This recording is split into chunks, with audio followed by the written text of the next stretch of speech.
Sarah Mitchell stood in the doorway of her bridal suite, her white dress hanging behind her, and felt her stomach drop. The bathroom door was cracked open just slightly, and through that thin gap she could hear breathing. Not her own. Someone else was in there.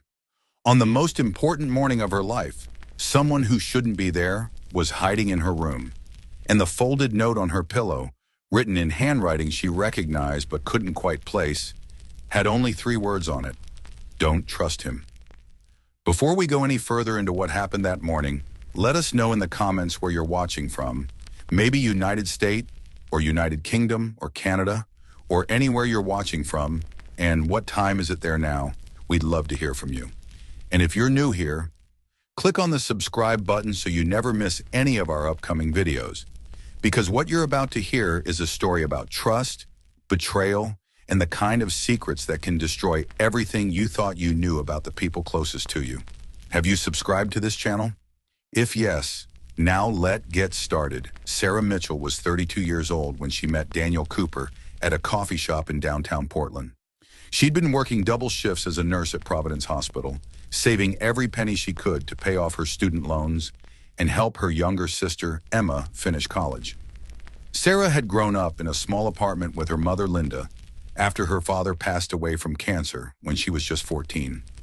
Money was always tight, holidays were modest, but love was never in short supply.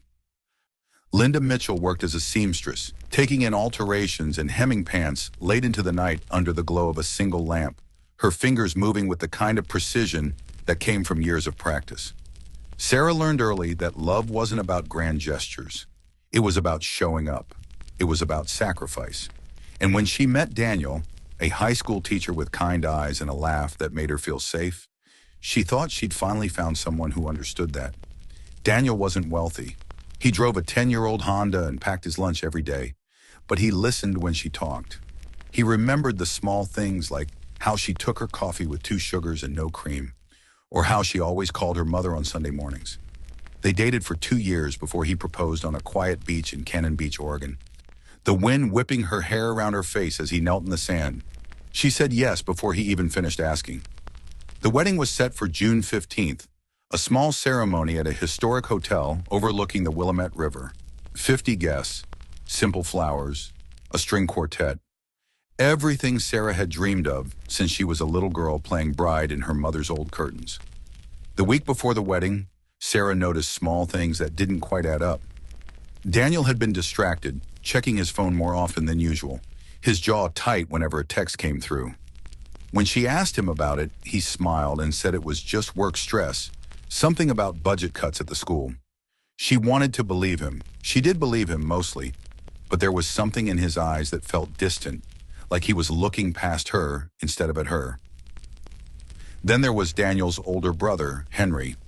Henry had flown in from Seattle 3 days before the wedding, and from the moment he arrived, something felt off.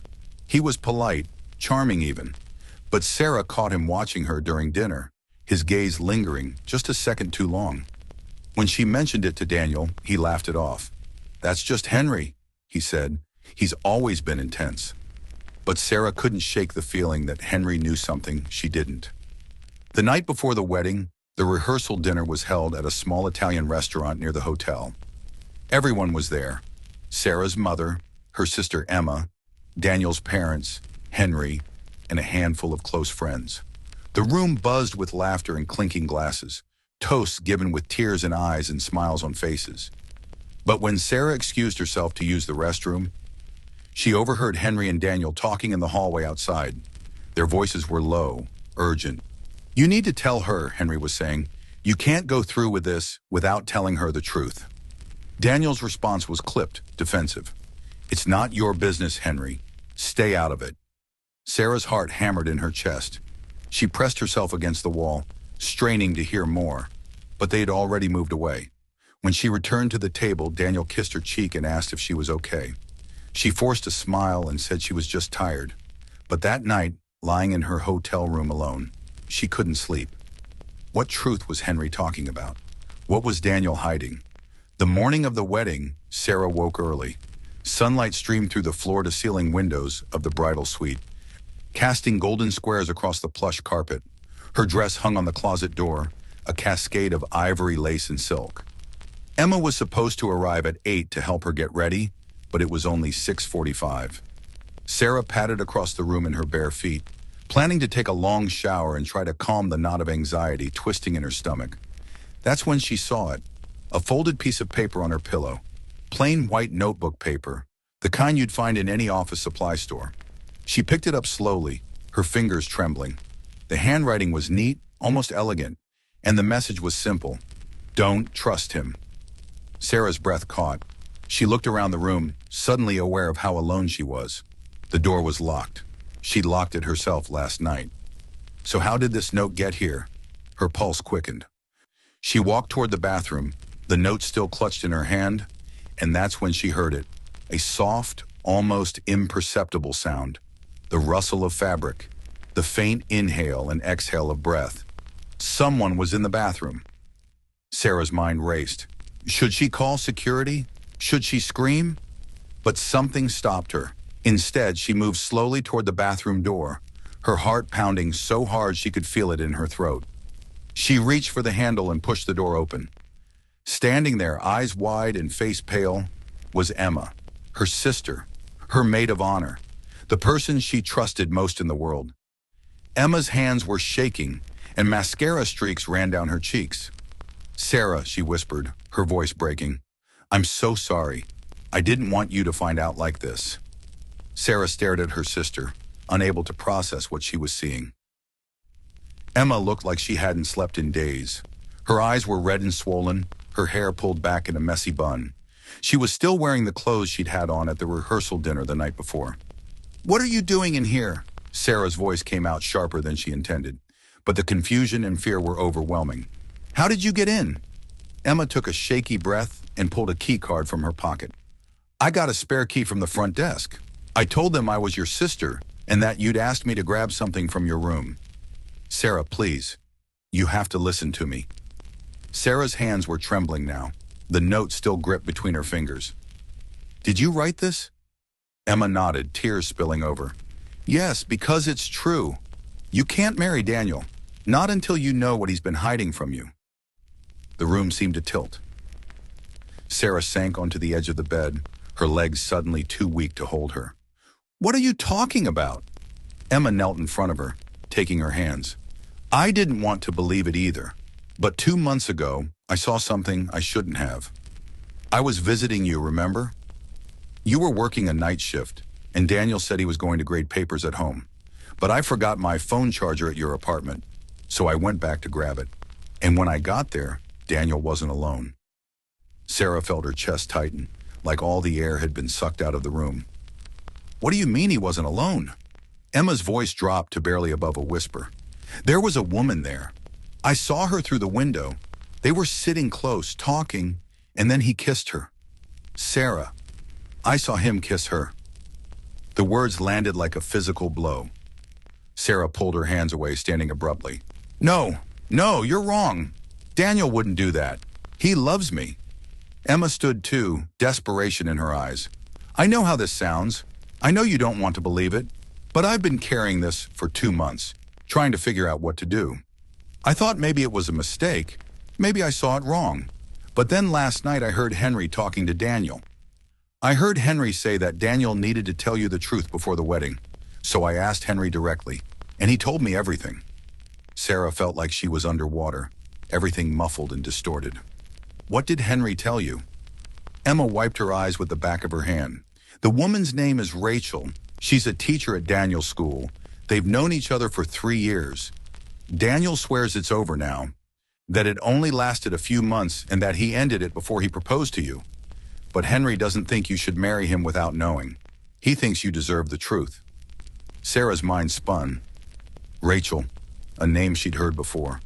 Daniel had mentioned her in passing, a colleague he sometimes had lunch with, but he'd never said anything that would make Sarah suspicious. "Why didn't you tell me sooner?" Sarah's voice cracked, anger and hurt bleeding through. Emma's face crumpled. "Because I was scared. I was scared you'd hate me for ruining your happiness. I was scared I'd destroy your relationship over something that might not even matter anymore. But then I realized that keeping this secret was worse. You deserve to know. You deserve to make your own choice. Sarah turned away, staring out the window at the river below. Guests were starting to arrive. She could see them walking across the lawn in their summer dresses and suits, smiling and laughing, completely unaware that upstairs, her entire world was collapsing. I need to talk to him, Sarah said quietly. I need to hear it from Daniel. Emma nodded. I'll go get him. But Sarah, whatever you decide, I'm here. I'll always be here. As Emma slipped out of the room, Sarah sat down on the bed again, the note still in her hand. Don't trust him. 3 words that had shattered everything. She thought about the past 2 years, every moment she'd shared with Daniel, the late-night conversations, the way he held her when she cried about losing a patient at work, the way he'd proposed with shaking hands and tears in his eyes. Had it all been real? Or had she been loving a version of him that didn't actually exist? 10 minutes later, there was a knock on the door. Sarah opened it to find Daniel standing there, still in his dress shirt and slacks, his tie not yet done. His face was tight with worry. Emma said you needed to talk to me. What's going on? Are you okay? Sarah stepped aside to let him in, then closed the door behind him. She handed him the note without saying a word. Daniel read it, his expression shifting from confusion to dread. Sarah, I can explain. Then explain, she said, her voice cold. Tell me about Rachel. Daniel's face went pale. He sank into the chair by the window, his head in his hands. For a long moment, he didn't speak. When he finally looked up, his eyes were full of pain. It's true, I was with her. It was a mistake, Sarah. The biggest mistake of my life. Sarah felt her knees go weak, but she forced herself to stay standing. How long? 4 months, Daniel said quietly. It started about 6 months before I proposed to you. We were working late on a curriculum project, and it just happened. I don't have an excuse. I was stressed, I was stupid, and I hurt you in the worst possible way. Tears burned in Sarah's eyes. You proposed to me while you were sleeping with someone else? Daniel shook his head quickly. No, I ended it with her 2 weeks before I proposed. I swear to you, Sarah, I ended it because I realized that you were the person I wanted to spend my life with. Rachel was a mistake. You are my future. Sarah laughed bitterly, the sound harsh in the quiet room. And you thought you could just bury this? That I'd never find out? I thought I was protecting you, Daniel said desperately. I thought if I told you, it would destroy us. I thought that if I could just prove to you every day how much I love you, it wouldn't matter. But Henry told me I was wrong. He told me I owed you the truth, and he was right. Sarah pressed her hands to her face, trying to hold herself together. Your brother knew. Emma knew. Who else has been walking around with this secret while I planned our wedding like an idiot? You're not an idiot, Daniel said, standing and reaching for her. Don't. Sarah stepped back, her voice sharp. Don't touch me. Daniel froze, his hands falling to his sides. I love you, Sarah. I know I don't deserve you. I know I broke your trust. But I love you. And if you'll let me, I'll spend the rest of my life making this right. Sarah closed her eyes, the weight of the decision pressing down on her. Downstairs, the string quartet was warming up. Her mother was probably already seated, clutching a tissue and beaming with pride. The flowers were arranged, the cake was ready, and 50 people were waiting to watch her marry the man she'd thought was her soulmate. But now, standing in this hotel room, with the truth laid bare between them, Sarah had no idea what to do. Sarah sat down on the edge of the bed, her hands clasped tightly in her lap. Daniel remained standing by the window, his face etched with anguish. The silence between them was thick, suffocating. Finally, Sarah spoke, her voice barely above a whisper. Tell me everything. I need to know everything, Daniel. Not the sanitized version. Not the version you think I can handle. The truth. Daniel swallowed hard and nodded. Rachel and I met 3 years ago when she started teaching at the school. We became friends first. She was going through a divorce, and I was there to listen. Looking back, I can see how the boundaries got blurred. But I didn't realize what was happening until it was too late. He paused, running a hand through his hair. Last winter, we were working late one night, and we kissed. It wasn't planned. It just happened. And then it happened again, and again. I told myself it didn't mean anything, that it was just stress relief, But I knew I was lying to myself. I was lying to you. I was lying to everyone. Sarah felt tears streaming down her face, but she didn't wipe them away. Did you love her? Daniel's eyes met hers, and the pain in them was raw. No.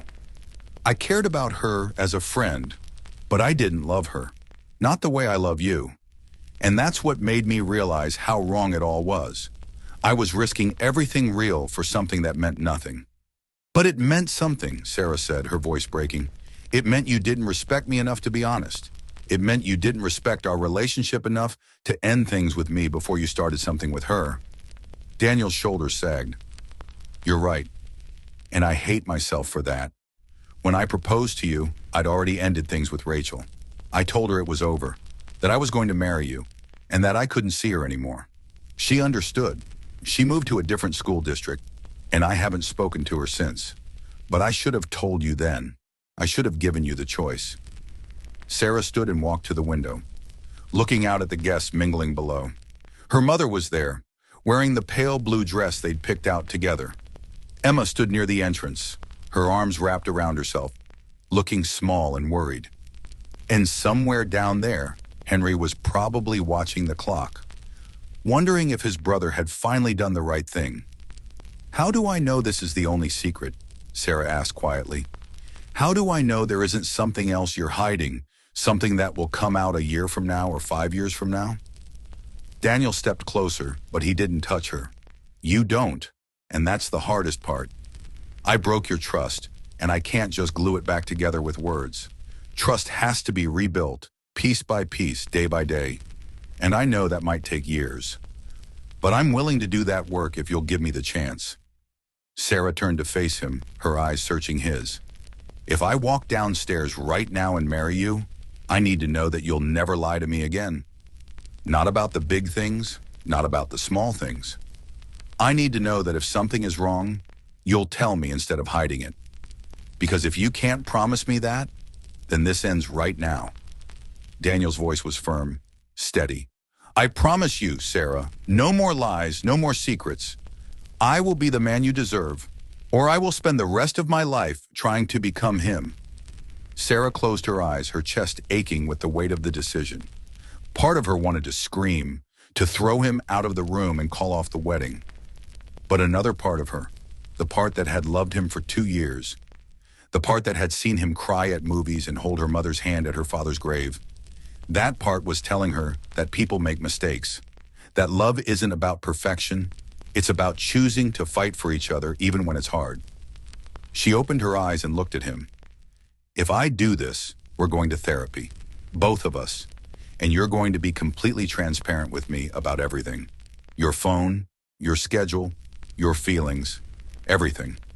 Daniel nodded immediately. Yes, whatever you need. Sarah took a deep breath. And you're going to apologize to Emma.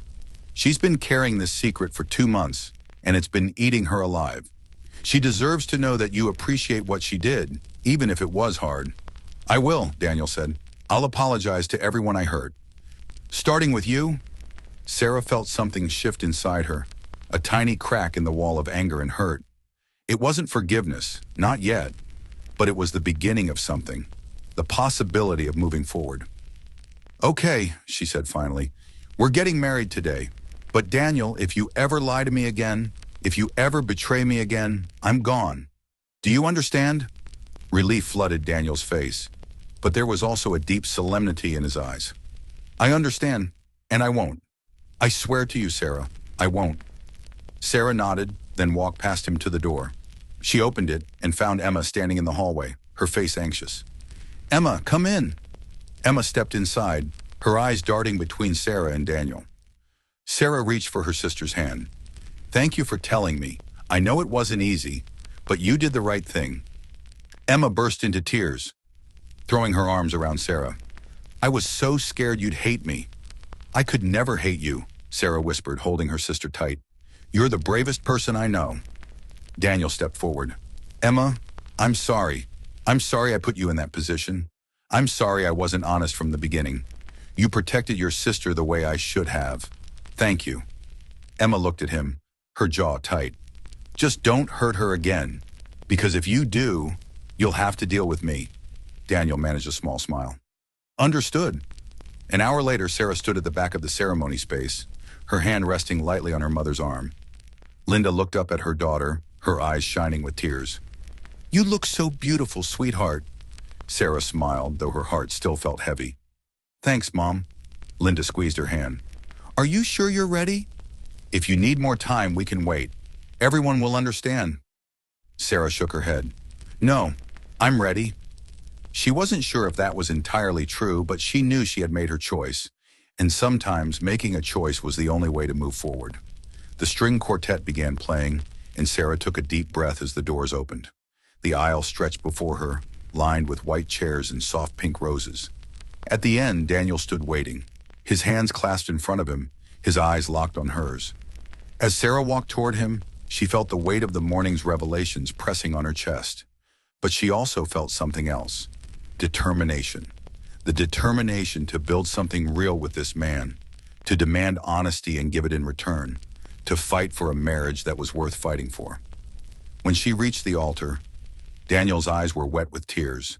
He mouthed the words, "Thank you," and Sarah nodded once, a silent acknowledgement of the second chance she was giving him. The officiant began speaking, his voice warm and steady. We are gathered here today to witness the joining of Sarah and Daniel in marriage. Marriage is a commitment that requires honesty, trust, and the courage to face challenges together. Sarah felt a lump rise in her throat. Those words had never felt more true. When it came time for the vows, Daniel spoke first. Sarah, I stand before you today as an imperfect man who loves you more than words can say. I have made mistakes and I have hurt you, but I promise you this. I will spend every day of the rest of my life proving that you made the right choice in marrying me. I will be honest with you, I will respect you, and I will love you with everything I have. Sarah's voice trembled as she spoke her vows. Daniel, I choose you today, knowing that love is not about perfection. It's about choosing each other, over and over again, even when it's hard. I choose to trust you, to believe in us, and to build a life together that is built on truth and respect. I love you, and I'm committed to making this work. When the officiant pronounced them husband and wife, the guests erupted into applause. Daniel kissed Sarah gently, his hand cupping her face, and for a moment, the world felt right again. The reception was held in a garden pavilion overlooking the river. White lights twinkled overhead, and the scent of jasmine filled the air. Sarah and Daniel moved through the crowd, accepting congratulations and hugs, smiling for photographs. But throughout it all, Sarah felt a strange sense of distance, as if she were watching herself from outside her own body. Later during dinner, Henry approached their table. He pulled Daniel aside and Sarah watched as the two brothers spoke in hushed tones. When Henry returned, he stopped by Sarah's chair. Can I talk to you for a minute? Sarah nodded and followed him to a quiet corner of the garden. Henry looked uncomfortable, his hands shoved in his pockets. I owe you an apology. I should have told you about Rachel months ago. I thought I was giving Daniel the chance to do the right thing, but I was just enabling him to keep lying. That wasn't fair to you. Sarah studied him for a moment. Why did you decide to say something now? Henry sighed. Because I saw how happy you were, and I couldn't stand the thought of you marrying my brother while carrying that secret. You deserve better. You deserve honesty. Sarah felt a swell of gratitude. Thank you, Henry, for pushing him to tell me, for caring enough to do the hard thing. Henry nodded, his expression softening. You're good for him, Sarah. He's lucky to have you, and I hope he knows that. As the evening wore on, Sarah found herself standing alone by the edge of the garden, looking out at the water. Emma appeared beside her, slipping her hand into Sarah's. How are you holding up? Emma asked gently. Sarah let out a long breath. I don't know. I'm married. I made a choice. But I don't know what comes next. Emma leaned her head on Sarah's shoulder. Whatever comes next, we'll figure it out together. That's what sisters do. Sarah smiled, tears pricking her eyes. Yeah, that's what sisters do. 3 months after the wedding, Sarah and Daniel sat in the office of a marriage counselor named Dr. Patricia Grant. The sessions were hard. They dredged up feelings Sarah had tried to bury, forced Daniel to confront the reasons behind his choices, and required both of them to be vulnerable in ways they'd never been before. But slowly, things began to shift. Daniel became more open, sharing his fears and insecurities instead of hiding them. Sarah learned to voice her needs instead of assuming Daniel should know them. They established new boundaries, new routines, new ways of communicating. It wasn't perfect. There were nights when Sarah lay awake, wondering if she'd made the right choice. There were moments when the memory of that morning in the hotel room came rushing back, and she felt the sting of betrayal all over again. But there were also moments of healing, moments when Daniel held her hand and told her exactly what he was feeling. Moments when they laughed together over something silly, and Sarah felt a flicker of the joy she'd felt when they first met.